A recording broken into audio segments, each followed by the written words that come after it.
The Vision app is the best place to find a growing range of homegrown, on-demand audio to help you look to God daily. You can listen to Faith and Fostering with Christians chatting about foster care in an Australian context. Plus, be encouraged by Pastor Terry Nightingale's 4-minute devotions, with new episodes added each week in the free Vision Christian Media app. If you don't already have the app on your smartphone or tablet, download it now from vision.org.au/app. Vision.org.au/app. Vision. A biblical perspective on life, culture, and current events. This is 2020 on Vision.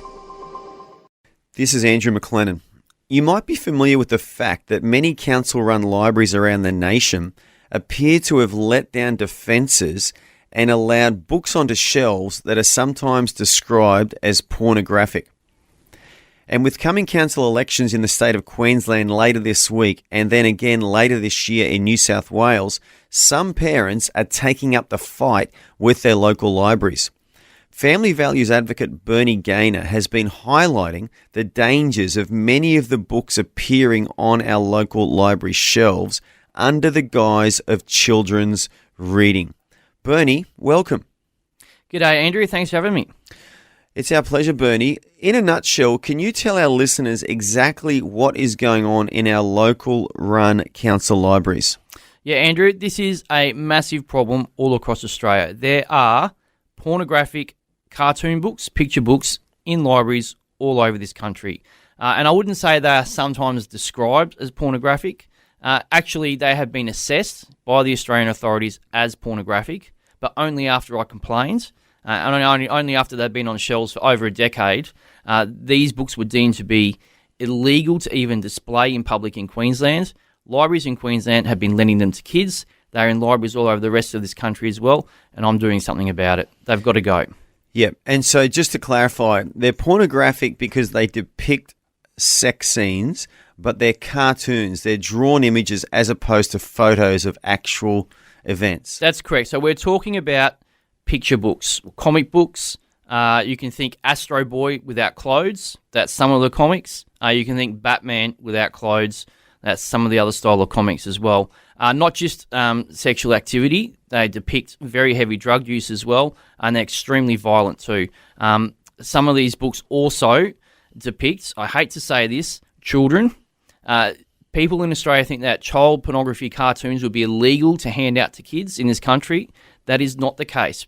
Most councils in this country have books written by child pornography cartoonists from overseas on their shelves. Yep, and again, I want to just clarify that, Bernie. There are cartoons in books on the shelves of our local run council libraries which depict adults involved or engaging in sexual activity with minors. That's correct. Yeah, and also, like you said, they depict drug use. There are images of people snorting cocaine and doing drugs in all sorts of shady-looking scenes in these cartoon books, correct? That is correct. And people, I just want to make it very clear, because some people think, these books are in some adult section of the library. And that is true, there is an adult section of the library, but don't think that is like an 18-plus area that you can go to. It is most of the library is the adult section. It is where you have books from Jane Austen and Charles Dickens, and all those kind of books are in the adult section of the library. These books are as well. Children can borrow any book from the adult section of the library. There is no checks or balances. There's no questions asked. And even worse than that, some of these books are in the children's sections of the libraries as well. The other thing to understand is that some comic books in particular that children would want to borrow, so for instance, things like the old World War II Commando comics, and my son reads them.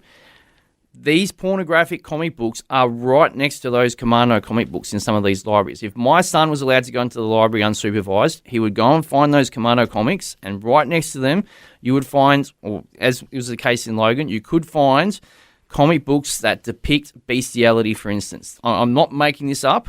This is on shelves inside libraries. Yeah, so it's almost like they're just being treated like an innocent cartoon that can't hurt anyone, and yet obviously child pornographic images carry heavy sentencing. It's a legal activity, and people who get found with that sort of material are in all sorts of strife.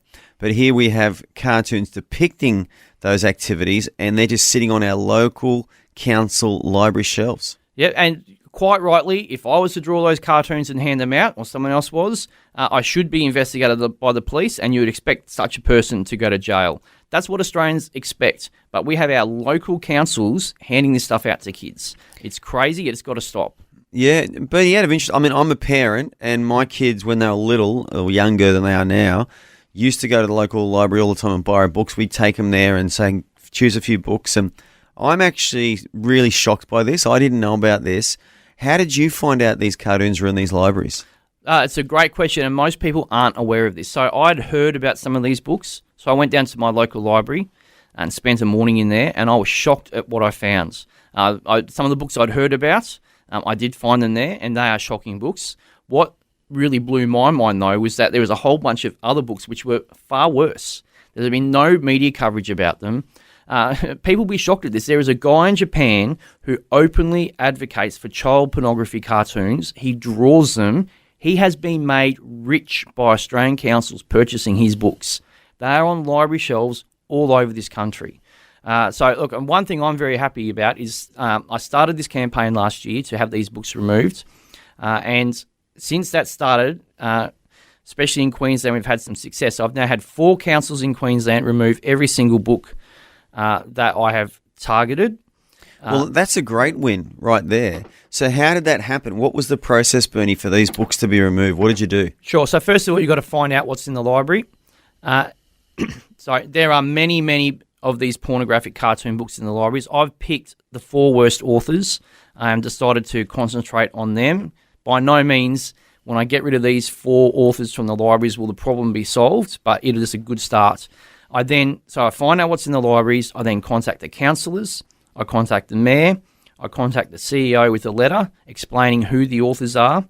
I have some censored or redacted images from the books so that they can see what's in them. And when you've done that, what's the response been by these councillors and mayors? It varies. So some councils, like Scenic Rim, are very good. The books are gone within 24 hours. Other councils, like Logan, have fought to keep these books on the shelves, and it's taken months to get any action taken.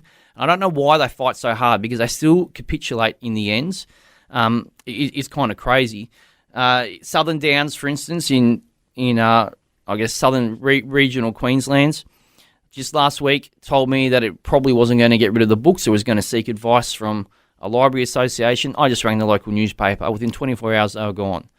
So I've got a strategy. I'm targeting councils. I'll be moving this campaign into Western Australia, South Australia soon, and then into the other states as well. But I can tell you, parents might be shocked by the fact that these books are on the shelves. They'll be even more shocked by this. The Australian Library and Information Association, so the peak body that represents librarians, is actually fighting to keep these books on shelves. They have just put out a manual to librarians across this country, teaching them, training them how to avoid complaints.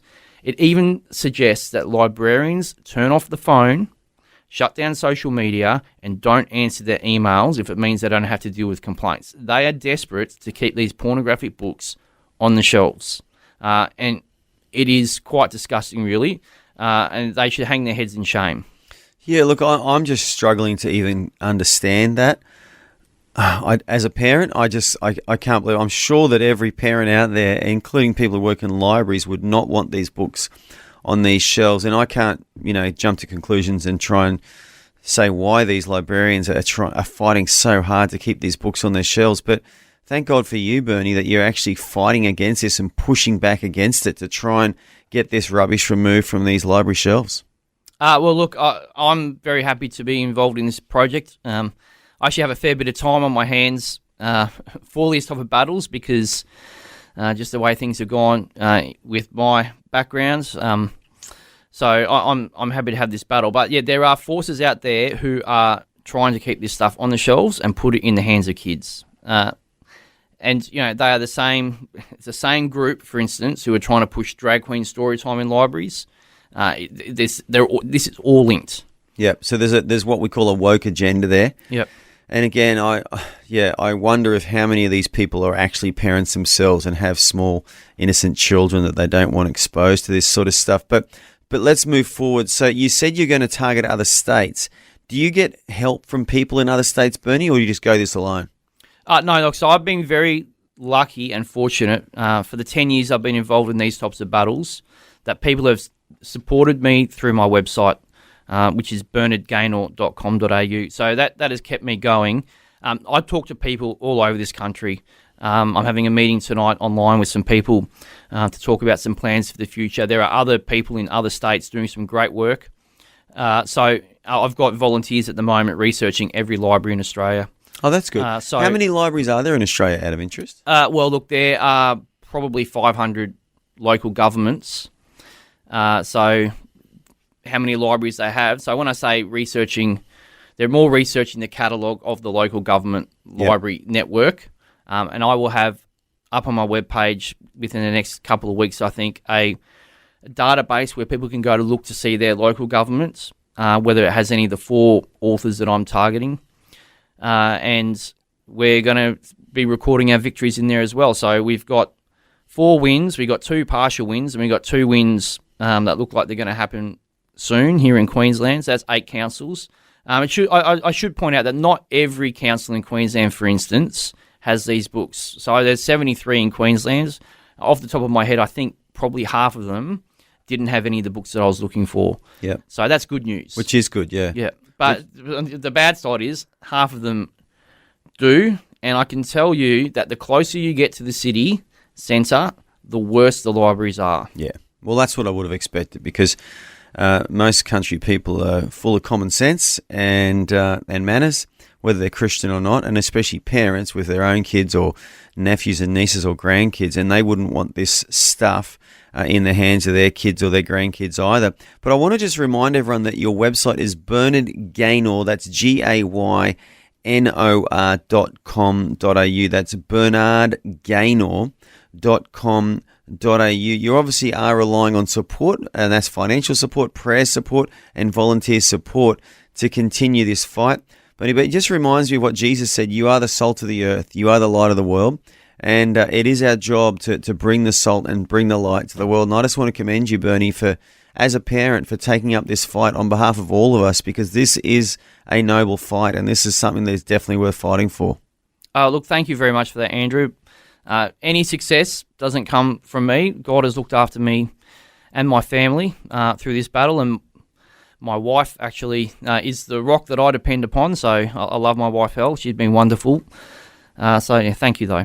Well, Bernie, I want to thank you so much for your time, and I wish you all the best on this battle, this ongoing battle, and also please keep us updated how it goes. Absolutely. More than happy to keep you in the loop. Thanks for taking time to listen to this audio on demand from Vision Christian Media. To find out more about us, go to vision.org.au.